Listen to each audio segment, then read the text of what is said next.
to this computer. All right, we'll call the October 19th, 2020 Library Board meeting to order. And looks like do I need to go through names, or can I just say everyone's present? We have to do an audio roll call. Okay. Because of the All right. governor's order. Okay, Annette Allen? You're muted, Annette. Governor, I'm here. All right, Julie Ratliff. I'm here. Judy Beatty. I'm here. Ed Bergen. Here. Sandy Parlow. I'm here. Dan Landrum. Here. And I'm Brett Reynolds. I'm here. Didn't miss anybody today? No? Nope. Did everybody have a chance to read the minutes from last month's meeting? Yes. Is there a motion to approve the minutes? Just have one correction. Oh. Uh-oh. Actually, it's two places. My name's been misspelled. I probably should rename myself Edgar Bergen. My name Edgar. It's G-I-N. There were two places. So anyways. Okay. Sorry, Ed. That's okay, Annette. I won't hold it against you. Okay, so with those two edits, anybody else see anything else? I didn't see anything else. All right. Motion to approve the minutes edited with the correct spelling of Ed's name. So moved. So And second? Second. All those in favor? I Aye. Sorry, that happened a little fast for me. Who made that motion? Well, I think I started and Judy started, so just pick one and the other one can second. Okay, Sandy and Judy seconded. Okay, thank you. All right, so why don't we start with the Tinker Mob presentation? okay. Did everybody get a copy already of these? I sent them over to Karen earlier. Yes. Right. So they had a chance to go out. All right, great. Well, I won't linger too much on the nitty gritty, but there are a couple of things that are new that we wanted you guys to see and have a chance to consider and weigh in on and give us some feedback on. So let me go ahead and share that again. Let me know when you can see it. Got it. Okay. Got it. Okay, let's see. I'm going to move it to my other monitor. Can you guys still see that? Still there. Okay, great. All right, good deal. Well, we have been hard at work and really enjoying the process. We have officially engaged the engineering team. They have been out to the library to evaluate the existing conditions, to give some initial assessments, to start considering their recommendations and start developing their plans forward. We are remaining very much ever conscious of the budget as we have initially established and fundraised toward. So that is something that is absolutely on the forefront of our minds, and wanted to make sure I give you that assurance. So a lot of the documents you see, I guess I should start on the cover page. A lot of the sheets that you see in here are kind of the nuts and bolts of our construction documents and aren't necessarily the exciting parts. So I want to, I'm going to skip down to the plans and I'll just hit these real fast, and then we're going to spend more time on the interiors. So this is the basement area. Is everybody oriented okay on the plan? This is the existing library. The parking extends down this way. And Jessica? Yes. We're still stuck on sheet G010. Oh, you are? Oh, bummer. Okay, well, let me do this. Let me stop sharing. Thank you for letting me know that. Certainly. Let's try this again. How about that? Can you see the full plan? Yeah. Okay, all right. That explains the confused look on everyone's faces. Okay, great. Well, let me know if I freeze again. Okay, so we'll start on the ground level. This is pretty much exactly as we had previously discussed it. The patio extents underneath the new reading room. It's pretty much the same extent as the existing patio on the back of the library. We've extended the fireplace down to that level, and then we have the bench seating on the one side, and then more the countertop height surface on the other side, and the rest is open for seating as you choose. I would say the only thing that you'll see that's kind of more developed and maybe a little bit different than was previously discussed is we've got the elevator indicated in here. Originally, we had intended to slide the elevator a little bit further toward the front of the building, kind of taking up the space where the existing mechanical units are back there. And after we had our engineering team out and they looked at where some of those utilities are running in the ground, and they advised that that is not necessarily the path of least resistance for putting the elevator. So what we're showing, and I believe Craig, you spoke with Karen about this kind of on site that day. If I'm correct, I was out of town that day. But so what we identified is the ability to slide it toward the back of the building to put the opening in. This is where currently the oversized, or I'm sorry, this is the book nook down in the basement right now, and above it is where the current reading room and the oversized volumes are. So still maintaining that wall space on the back for shelving, and then creating an opening in the wall that would come out to the elevator. Are there any questions about that positioning? I know it's a little bit different than we had previously discussed. Jessica? Yes, ma'am. Yeah, this is Judy. I noticed that you have added a door there, yes. You know what? That's actually an existing door. Oh, is it? Okay, you're sure right. Is. You're right. In the basement. It looks like it's not been used in quite some time, but it is. Okay, so it's the one on the next floor up that's right. new. That's correct. Okay. Dan, did you have a question? No, it was me. I was just going to kind of give a little bit deeper dive into the reason for the move. So when you come out that door, there's a wall that's immediately to the right that is holding back the earth. It's not very tall. It's maybe 3 feet tall, but embedded in the wall is the power for these air conditioning units, the refrigerant lines, all the low voltage communication lines, and that's where we wanted to put the elevator, because that seemed to be the most reasonable spot in the circulation spine of the center of the library. But we felt like if we put it there, it was going to trigger, and I hate to kind of throw numbers at this, but it was going to trigger all of these other costs. If we move these units, they're fairly old. If we leave them in place, you might get another 10 or 15 years out of them. If we were to move them and then try to hook them back up, they could last another month and then just die.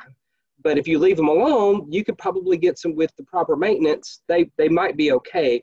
So we were worried that moving it here and doing all of these adjustments would trigger external costs to the library that you guys really don't need.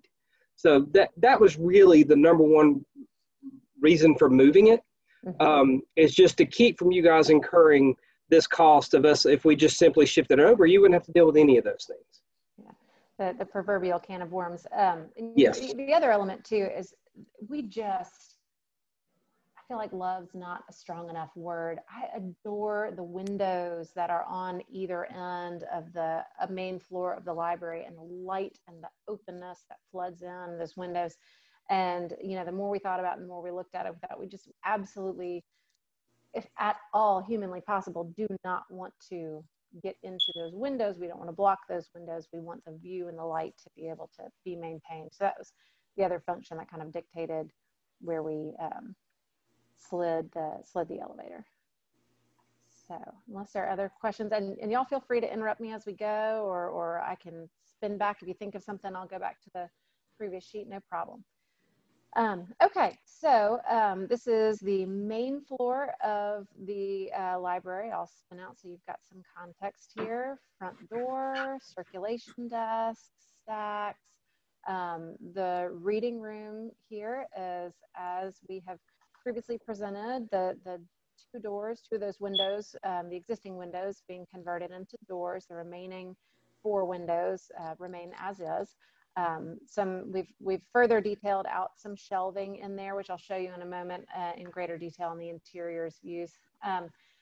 The structure comes down and creates the pockets for these windows, and then the bench seating that's created kind of by the hearth for the fireplace that sort of creates the focal point in the room.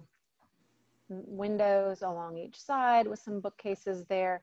The goal, light, bright, open. Again, pretty much exactly what we've shown you in the past. Very, very, really no changes with that. So you can see how the position of the elevator here sits within the main floor of the library. So again, kind of maintaining the space where the bookcases are on the back wall here. And so we will use up a little bit of wall space on the side for that entry to the elevator. This, I think, is the door that you were mentioning, Judy. It is. Yes, so let me explain that a little bit. One of the things that we've done as we've started in this process has been to engage the town, the building inspector, the fire chief, and others who will be responsible for enforcing the codes, and they are the authority having jurisdiction from a building code standpoint. And one of the questions that's been raised is the question of occupancy. One of the things that we do as architects is protect the life safety of the people who are going to be occupying the building. Think about the worst case scenarios, and you know, we use the code book as our guide for doing that, and part of that function is there are certain limits to occupancy, the number of people that can be in the space, and how those people get out in the event of a fire or some other natural disaster. So that being said, there's not we may not need this, but it is one of the things that we're talking with the building inspector about is the need for this second means of egress from the main floor of the library. Currently, you have the front door, and then you can go down the stairs and get out down below, but there's no second way out of the building. And with the addition of this 1,000 square feet, we are fairly significantly increasing the number of people that the building can contain at a point. So what this represents is, this is the top landing of the stairs, that kind of vestibule that you go in right beside the bathrooms are right here. You go in that vestibule, and then the stairs are here. And so what we're showing is the possibility of putting a door in that wall, in that little vestibule, creating a landing, and then just a ramp to the parking lot, which would create an accessible, easy means of egress from that first floor. What's that? Image. I'd like to point out that there's a quite mature Japanese maple that's out by the parking lot that we were going to come straight out until I realized that there was a plaque on the ground by it. So we have decided to go around the tree. Yeah. Yeah, so that's the angle to the ramp, is avoiding the tree and then also avoiding the gas meter.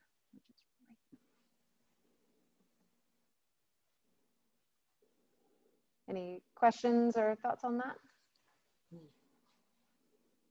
It looks like it's a pretty steep ramp. Is it a chute, more of a chute than a ramp? No, not at all. It's, you know, your main floor is actually probably only about a foot above this part in the parking garage. Do you have that labeled? No, you've got 2'3" in there. So it would be an accessible ramp, very gradual ramp. Okay. Yeah. Otherwise, we'd sure get everybody out in a hurry.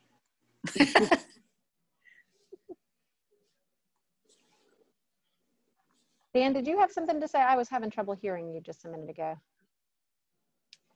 We can't hear you, Dan. Nope, still can't hear you. Fine. Oh, there you went.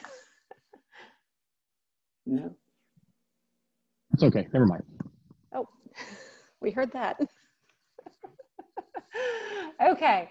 I won't linger on this. This is the roof plan, how the existing roof ties, or how the new roof ties into the existing roof. Very simple gable meeting shed. Really nothing, no gymnastics there. The elevations, again, very similar to what you all have previously seen, just a little bit more technical format than presentation format. I am going to skip, unless somebody has a burning desire to see the sections. I'm going to skip to the Jessica, zoom in on that elevation that shows the ramp, and you can actually see. Oh, yeah. Yeah. There you go. So it's, you can see now the posts don't go all the way to the ground yet, but it's not a terribly steep ramp. Okay. Did I say at the beginning, this is not a finished document yet. As is evidenced by our floating posts. Yes, very gradual. The goal would be that this would meet ADA standards. Okay. So we're going to jump into the interiors. We'll start at the fireplace. No real huge changes here.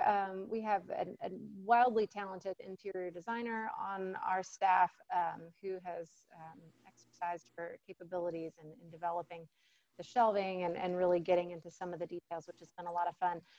So one of the things, I think, Karen, you had mentioned when our team was there last that you wanted to maybe not necessarily put books in these spaces beside the fireplace, but that, you know, you desire to be able to showcase awards or, you know, some of the things that the library has that are special. And that's a great spot to do that. So what we did is we narrowed the fireplace just slightly to give a little bit more space. Those shelves were only about 10 inches wide. So those have been widened just a bit to give you a little bit more space for display on either side. But otherwise, this is very much the same as what had previously been discussed with the window seat and fireplace. But Jessica, before you get off of that, Karen and I talked last time we were there. We're part of the FF&E, which there's not very much inside of the library, but we are going to design some bench cushions, and the cushions will have a fabric on them that's used in a lot of hospitals that have antimicrobial and bacteria won't grow on them, but they're still a cloth cushion. And we're going to design those, and those will be part of the base package. Good. So what is the top surface going to be made out of? The part that the cushions are going to sit on? Part here. Well, you know, there's a lot of different ways we can do that. We can do a tile surface. We can do a solid surface.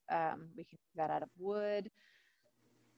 Craig, did you and Vanessa have any communications about that particular material? No, but I think in the past, Karen had mentioned it'd be nice if it had picked up some of the same color tone as the wood beams above. So okay. It could certainly be wood. You all have a preference? I just thought the wood would be pretty. If it's not terribly expensive, I just thought, and it would kind of soften the idea. You know, I hate to have a concrete ledge. I think a wooden ledge is prettier. That would be lovely. Okay. It would also be the least expensive. Okay. Well, then let's do that. Definitely. Okay. So I'm going to move on over. So one of the things that we sort of tasked our interior designer with is coming up with a creative way to handle the wall that, you know, divides the main library space from the reading room. Can you all hear me okay? Okay, great. I'm going to hold this up a little bit.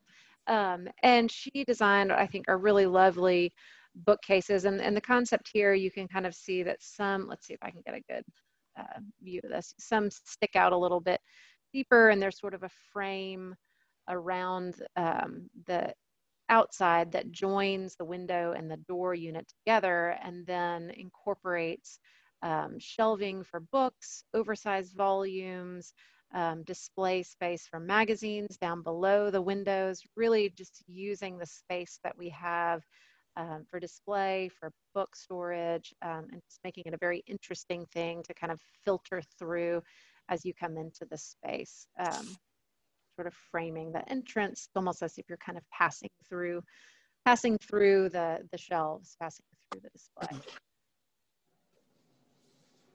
And I think the thought here is that those bookcases pick up on the wood tones, and they also have a little bit of depth, and the shelves themselves are darker to let those volumes really stand out. Let the books and let the display be the main show. Okay.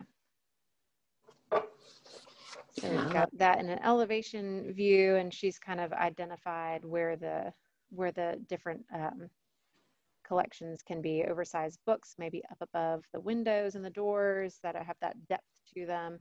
The magazines on the laid down, the inclined sections below the windows, and then the Cleveland collection right in the center below the windows. And then you also have, again, those vertical kind of smaller shelves that can be used for books. They can be used for display. They could be really, really lovely.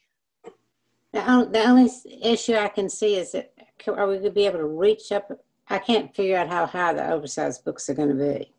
Sure. So the door and window heads, I think, are at 80 inches. So it would involve a step stool, or you know, it would involve a stool to get up there for sure. Okay.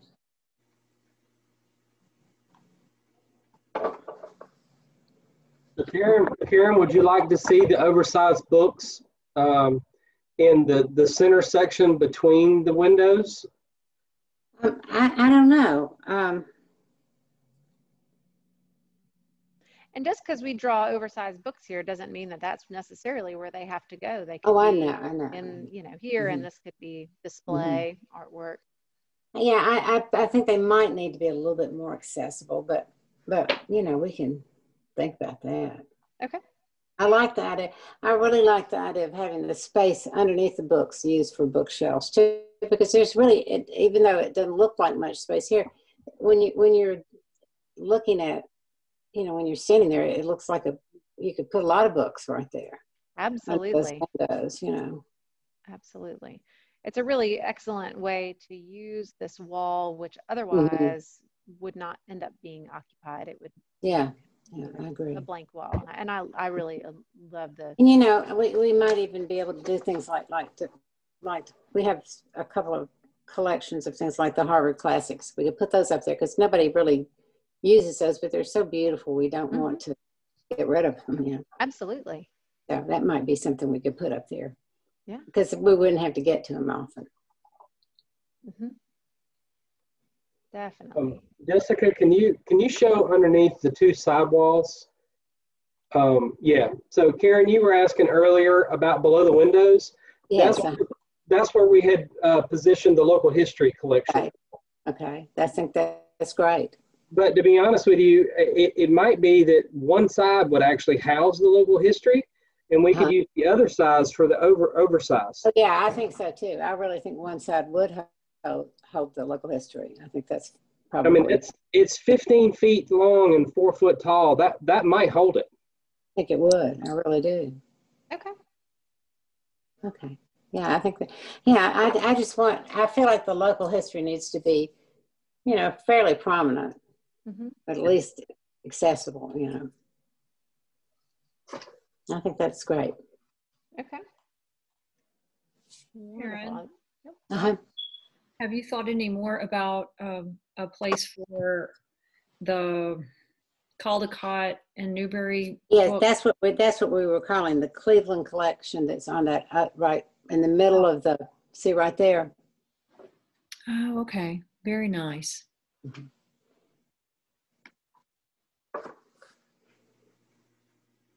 We measured all those things so he would know exactly how much space it was going to take up. I think that would work. I really do. Okay. I'm not Do sure we- the magazines are going to be it. I don't know whether that's enough room for the magazines, but we'll you know, we can work with that. Okay. Is this enough space for the artwork collection? We have artwork, you know, shown. I know we've got the one big piece, if I'm remembering correctly. So we've got one big piece shown. We may not put that over the mantle. We have another picture that we think might be prettier. That's the Welcome to Signal Mountain sign that that we have in the lobby right now, and we think that might be a little bit more attractive there. And you know, it's possible that we keep some of the, you know, we don't necessarily have to move all the artwork that's on that wall in the current reading room into this new room. We could keep some of it in there. So I do think we have enough space on either side of these bookcases. In fact, maybe on the side of the bookcases on the side wall, the side that's closest to the current building, that might be a better place to put magazines. Ah, okay. You know, just because it's kind of long space. But you know, maybe we could put magazines and then put a couple of pictures above it or something. We can be very flexible about that. Okay. Well, good. I know that was one of the original kind of programmatic needs. Okay, so I'm gonna jump down. Here's showing the exterior views, not the interior, but the interior exterior views down in the patio area below. Fairly simple. And I'm going to go ahead and jump down to the finishes because I think that this will be a better way to explain it all. So our interior designer has put together a palette for you all to take a look at, and pulling from the finishes that are already in the library and sort of the vibe that she was getting from seeing pictures and hearing about the library. And so really the wood tones of the beams and the ceiling, and that's definitely our focal point, right? That's our kind of main element. And then everything else is complementary to that. So she has stone countertop that can go on top of the bookcases. These are the two colors that she has chosen. Alabaster is just a beautiful, it's a little bit off-white, doesn't have any strong undertones. It's just very light and bright, very easy. And then this is a pewter green color. Again, it's a dark, it's deep, very natural feeling, has a little bit of that green hue to it. She's picked up some sconces for artwork lights to hang on the wall over top of where the artwork would be displayed, to be able to provide some downlighting for the artwork if you wish. And then also some decorative sconces to go on the fireplace wall as well, just to add to the warmth and ambient lighting in the room. Explain to us what black windows means. Black windows, okay. Oh, excuse me. Do you want to come and say hello? This is my 4-year-old Sally. Hello, Sally. Okay. And we saw real life bats. Real life bats. Okay, hey, go tell Daddy. All right. Sorry about that. Okay. The black windows, that is just picking up on the storefront color. The frames are the existing windows in the library. They are kind of a pewter color. So that's just the frames for the windows. All right. May I ask, Jessica, what color is the existing, or what color will the hardware be for the doors? I would envision that to be a bronze color. To pick up on the existing. Is the existing hardware bronze on the doors, or is it a brass on the front? It's kind of brown more than bronze, but you know.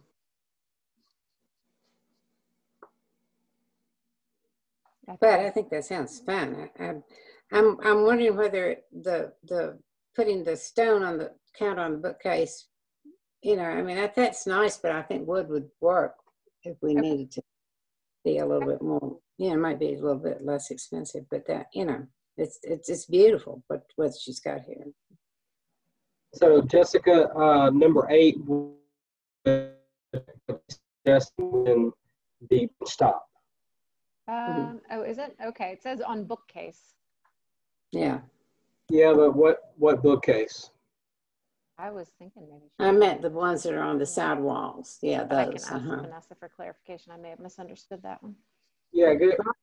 No, I don't care. It's not that I don't think that's pretty. I'm just thinking that it might be more useful to just have wood on there, and it would be some more wood. I just like the idea of the wood being used all in there. Could you go back to the interior elevation of the side windows real quick and see if there's something that would indicate what that is? Doesn't have that one. I wonder. labeled. Yeah, I wonder if the top of that 4-foot section, you know how we typically do a solid surface window sill because of condensation? Maybe that's what she's thinking there.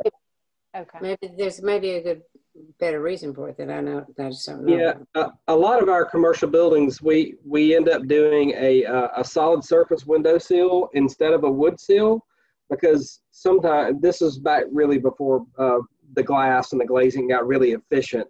The windows would sweat, right? And so the water would run down, and whatever the lamination on the top of the wood would bubble up, and the finish would come off of it and eventually start rotting the top of that seal.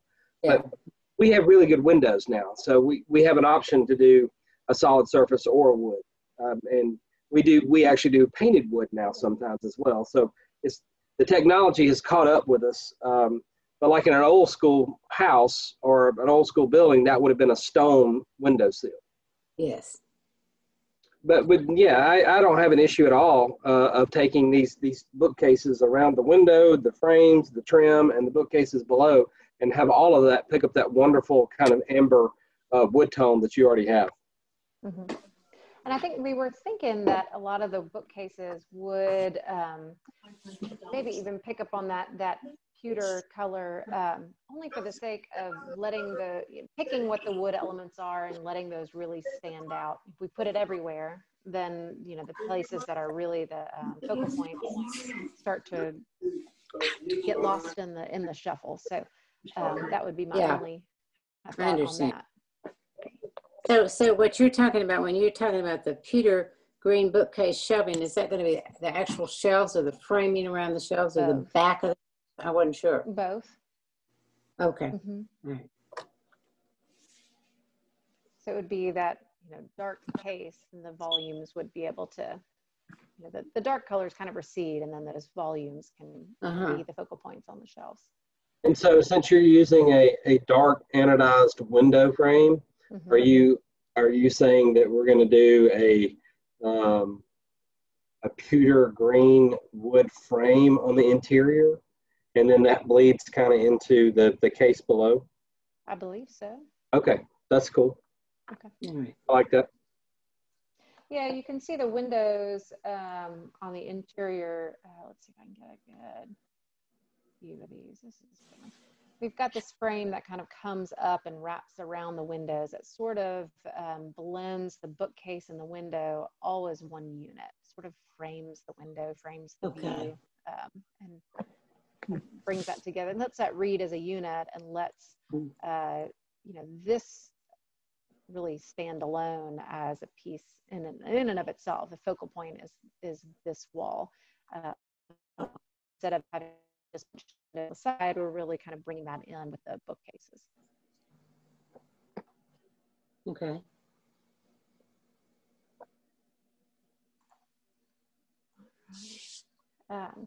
So I'm going to move on to the downstairs area. And then very similar finishes. Again, the stone on the fireplace, similar colors, picking up less of a green tone, more of a gray outside. And then the lighting in here would be, just a recessed can lighting. One of the things that she had done is really pick up on this kind of beam patterning. Like we've got the beams upstairs in the reading room, and then also bringing that down in the ceiling of the covered patio area, but inverting. So whereas upstairs we have the wood beams and then the white gypboard ceiling in between the beams, here she's proposing that we flip-flop that and do the white beams and then recess the wood for that, just that feeling of height and depth to the ceiling, and then wrapping some of that wood finish down on the existing back wall in between the windows. Mm-hmm. I think that's lovely. But what kind of lighting are we going to have back there? I wasn't sure. I mean, this recessed lighting, I think we just need to be sure that it is bright. Because if we're using this place at night, we want want it to be well lit. Absolutely. Yes, it will be. And that's part of our electrical engineer's charge, is to calculate the foot candles and the brightness levels at that area and design the lighting accordingly. Yeah, so I definitely want to touch on this subject of the maintenance of the existing exterior library. We don't really have in our charge right now to do any other upgrades to the building that it needs. But along that, and this is one particular case where we're going to be touching the back wall. We're going to be all around it. We're going to put in new columns. We're going to be working above it. But this finish that we're talking about applying to the back wall will allow the wood color to kind of come overhead and then down the wall.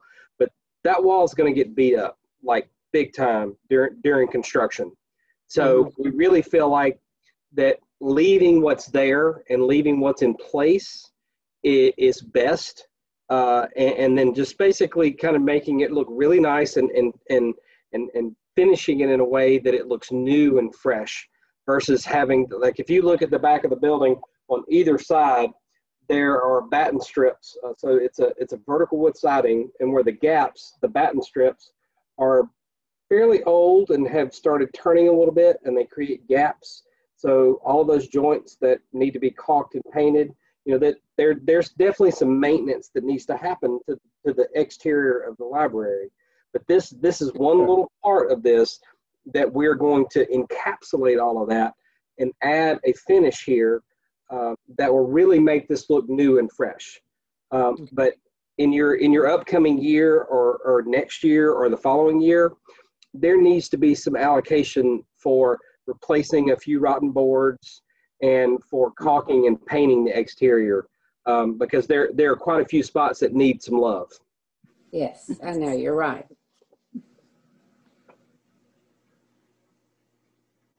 Are there any other comments or questions? Do you guys like the ceiling?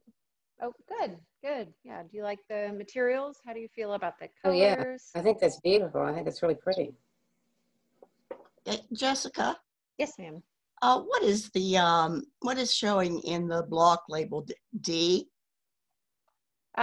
So what this is kind of just a glimpse of what Craig was describing about the wood look kind of coming down from the ceiling and then turning down and going down the wall as well. So the same wood tone that would be on the ceiling would be applied to that back wall. Okay, and then you're going to rework the current door. Is that what we're saying? No. We won't. None of these windows are being reworked, and none of the doors are being reworked on the lower level at this point. These windows currently are where the ships are. The ships are. Mm-hmm. Yeah. Okay. So that had not been part of the plan. Certainly can be if desired. But no, I think we need to leave those ships where they are. And it was so amazing that they actually fit in that space. They fit really perfectly in that space. I know, we just really were so scared that they weren't going to, but they really did. So they shall not be moved. Yeah. Jessica, I have a question. What the current exterior patio is kind of a sectioned off concrete patio with exposed aggregate that's kind of real thin, has been poured on grade. It's as we cut in new columns and put foundations, all of that's going to get torn up, and we're going to have to come back with a new surface. What do you envision that surface being? So, and actually Vanessa's put it right here, just a textured concrete slab. We could give it a stain. Is that stained or just kind of some kind of color in the aggregate, or you just want to a polished concrete. Yeah, I think, no matter what we do, we want to make sure that the tone of the concrete works well with the warmth of the stone and the warmth of the wood. So, I think a stained concrete could be really lovely down there. Okay. Karen, do you like that? I love that. I think that's lovely. Okay. I'm not sure what this C picture on the bottom is. I'm not really sure. The C picture, I think she had shown just as the possibility of doing flush linear drains, just to catch rainwater in the edge. Drains, okay. Yeah, okay. Keep that floor dry, keep it slip resistant. Yes. Yeah, coefficient of friction is very important to a municipality. Yes. Yes, we don't need any slips and falls. No slip and falls. No, I think that's great. I love that. I think it's beautiful. Wonderful. Can I ask a question about the finishes on the main floor, if you don't mind going back to that? I love the color palette. I love the materials you've chosen for everywhere, except there's one thing that I think might make me wake up in the middle of the night, and it's the light. Is it brass or this here? Yes. So, and all that is an accent light that would go above the artwork. So let me go back to the elevations here. So she's showing that kind of right there. Yeah. They're very small accent lights. They're lights that cast a down glow onto the artwork. I guess brass is coming back, isn't it? It is, but not everybody loves brass. Okay, thank you for saying that. It's okay. I don't feel alone now.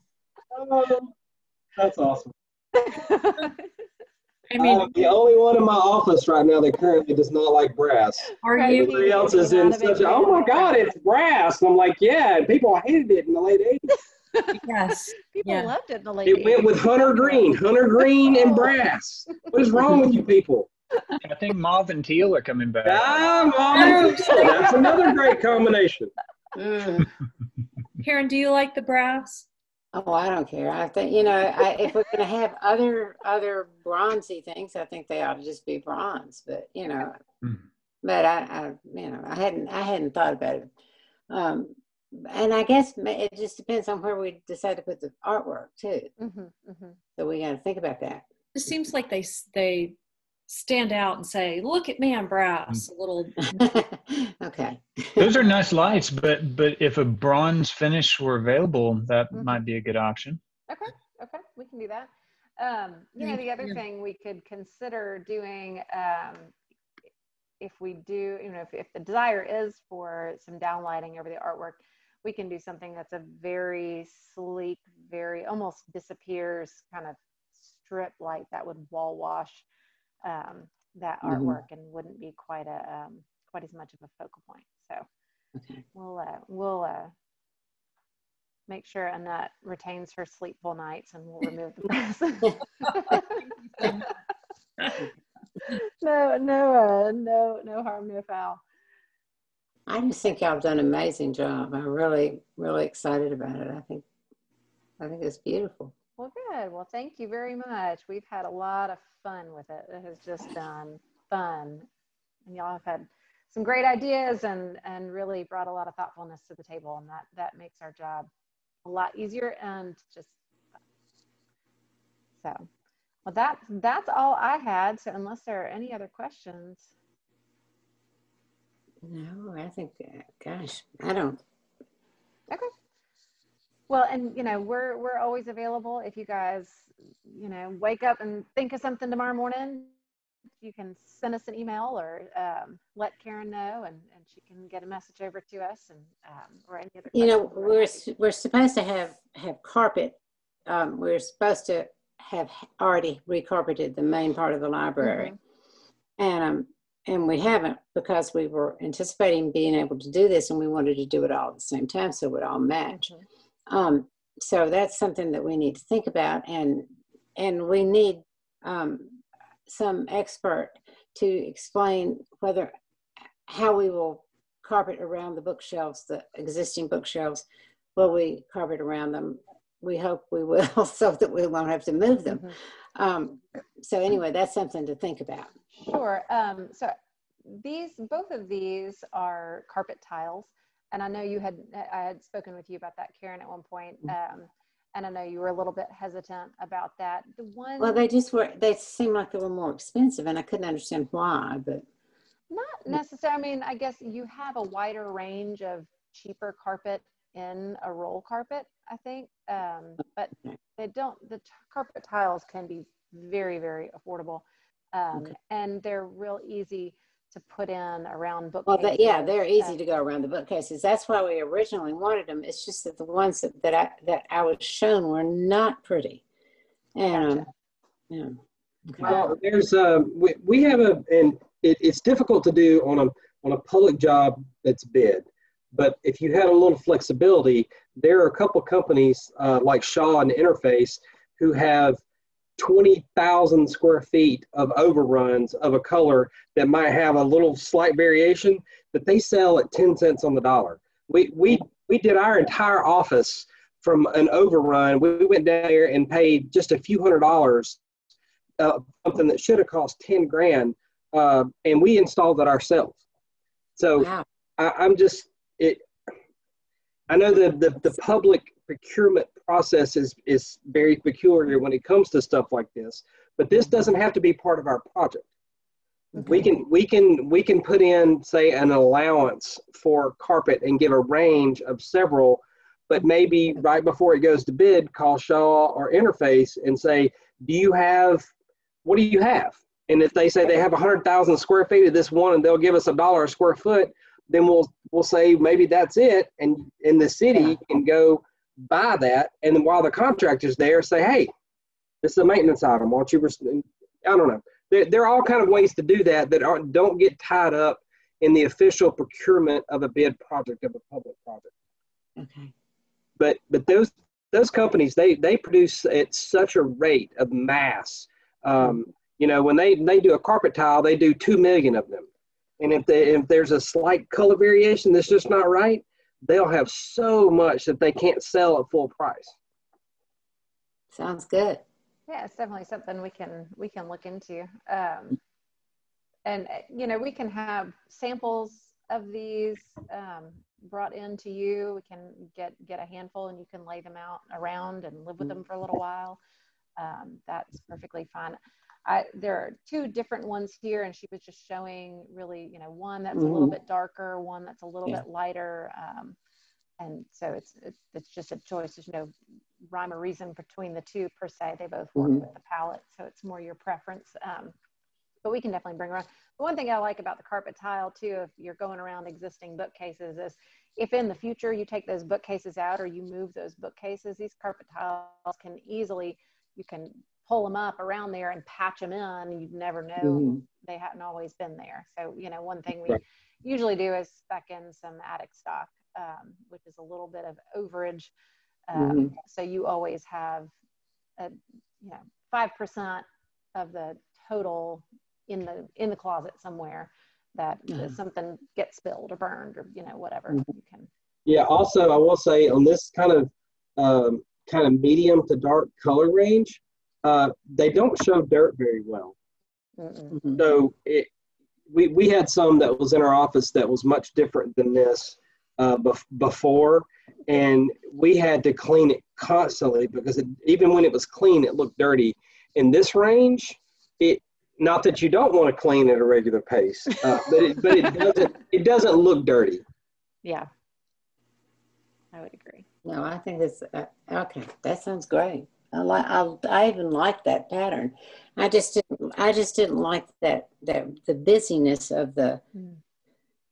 Sometimes they're so busy because you turn them different ways, and I don't want the floor should just kind of vanish. There are lots of other things to look at. I agree. Yeah, these are both very tight patterns that I think would be very conducive to that, especially if they're run in a common direction rather than staggered and alternated. Buy some ugly carpet tile samples. All right, great. Thank you so much, Jessica. Absolutely. Greg, these are I'm so excited. I think y'all just done an amazing job. Great. Well, let us know if you have any other questions, and we'll keep rocking and rolling. Okay. Thank you. Thank you. Thank you very much. Thank you. Thanks, guys. Have a good night. For coming.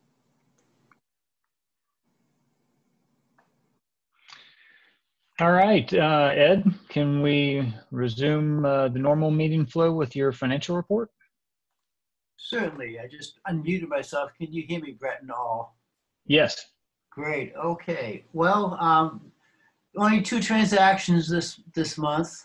One was the payment for the New York Times renewal subscription, which I actually indicated to you was paid at last month's meeting, but it's reflected in this month's report.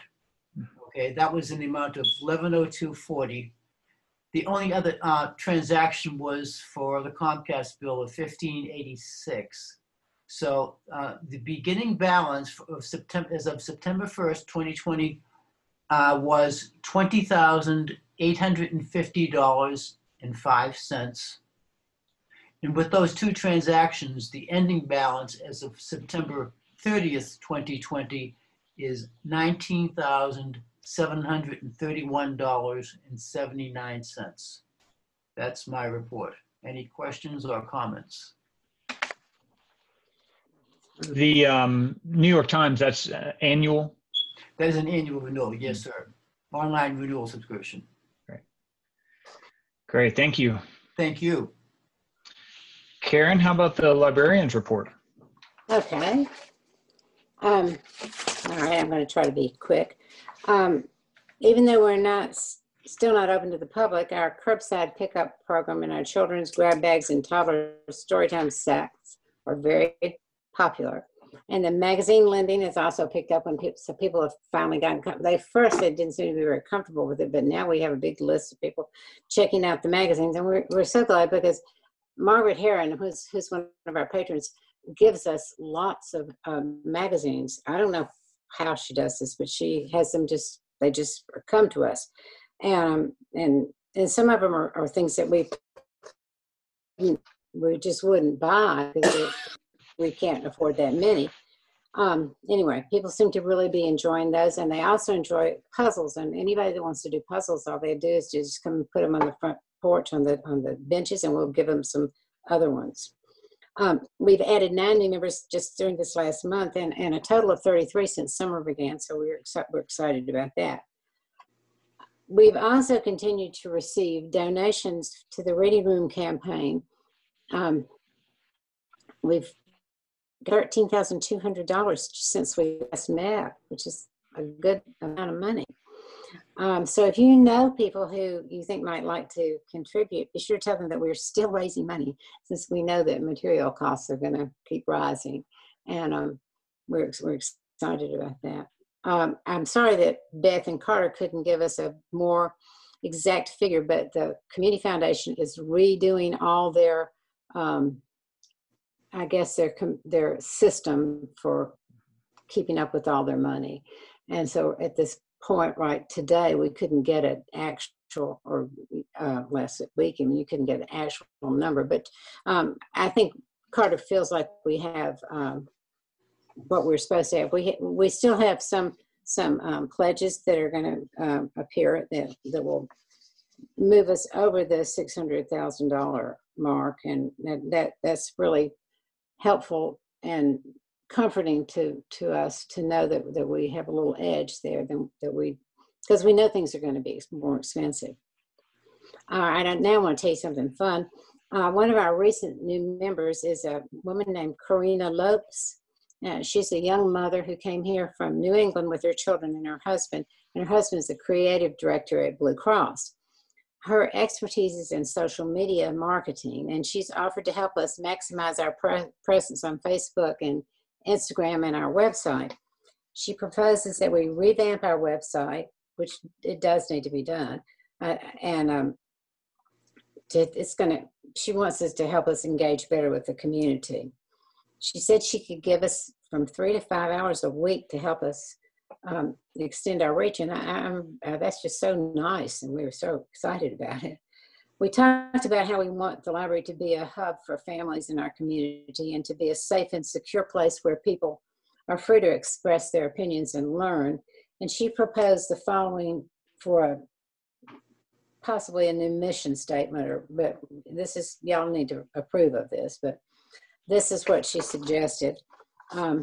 After John and I had spoken with her, she says, the library is a community hub championing diversity of culture and thought. And that she thinks that we should make that the umbrella under which we engage with the community. And I think that's important. I thought that sounded really good. John and I were excited and impressed with her ideas and with her enthusiasm for helping us. She's planning on having some definite strategies and things ready by Thanksgiving, and we'll come to our next board meeting to explain them to you and get approval. We feel like she is going to give us an edge that we didn't have because we don't know about these things and we don't know how to do them. It's not that we are not going to pay for any advertising. We're not going to do anything like that. We're just going to make our presence in these places known and make them maybe a little bit more fun to check on. One of the things that we were planning on doing for the reading room campaign was to interview people and ask them to tell us why they love the library. And so that's something, she loved that idea. And she wants to incorporate that into our Facebook page and our website and stuff. And she had ideas like, she said maybe we could have a monthly fictional character presentation where somebody might dress up like a fictional character and we would have some little program about it. Anyway, she has lots of ideas. We're really excited about the fact that she wants to help us. Publishing by these major national houses has slowed down during the pandemic, and debuts of many of the books that were supposed to have come out this summer and this fall have been postponed until 2021. We are still buying new books that are available, and there's not a shortage. You just have to be a little bit more particular because we know that there are a lot of things out there that are just not as good quality as some of these things that have been postponed. But our patrons can see our new acquisitions by going to our catalog, and a lot of them have been reserving our new books. Plus, we continue to get many requests for specific books. I did a book order today, and we probably have 25 of the books that I ordered are books that people had requested. Some of them are books that we would have bought anyway, and some of them are things that we didn't know about that we think people will like. We thank y'all so much for your support during this strange time, and we wish we could be fully open, but until that's a really safe option, we will continue with our current plan, and we are open to any suggestions that you all have. And that's it. Thank you. So does the library currently have a mission statement? Well, we do, but it's pretty, I meant to find it, so I read it to you, but I forgot. But yes, it's a little bit longer and not quite as, I don't know, maybe not quite as new. Mm-hmm. Yeah.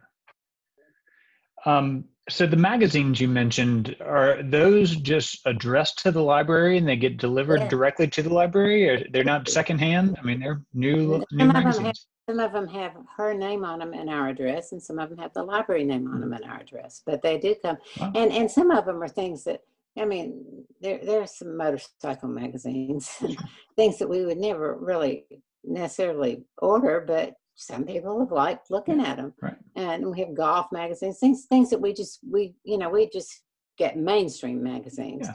And so this is just giving us a little bit more reach. And she's been so nice. I don't know how she manages to do this, but she has some sort of connection. Mm-hmm. Right. She's very generous about it, sharing it with us. That's great. Is there any unfinished business?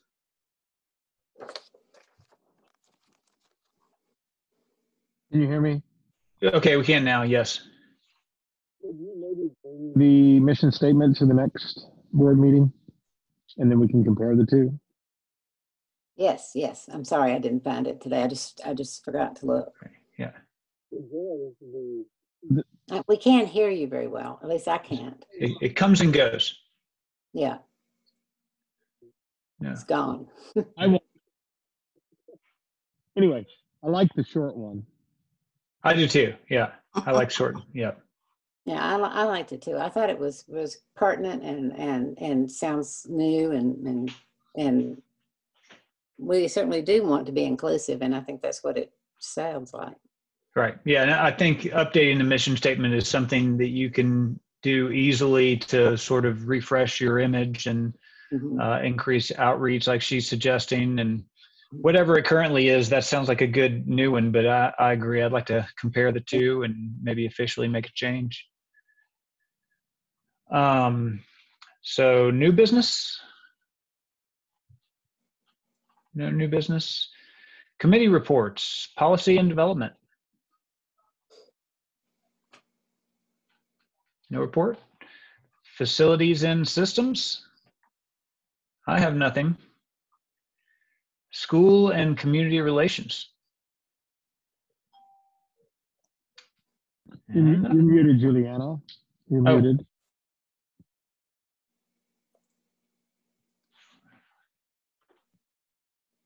Mute. Now can you hear me? Yes, yes. Okay. Now that you can hear me, I do have one little bit of old business, and that was to ask Dan, have you had time in your busy schedule to look at the Frank Hill video? Can you hear me? I Yes. have not begun the edit again on that yet. It's probably, realistically, I've got to get out of this house project. We're about 6 weeks from completion. But that's just the reality of working all day. Okay. falling asleep at night. Yeah. We'll look forward to it. Yes. All right. I have our next meeting on November the 16th. And if no one has anything else, is there a motion to adjourn? I move that we adjourn. All right. Second? Second. And all in favor? Aye. Aye. All right. We're adjourned. Thank you very much. Thank you all so much. Thank you so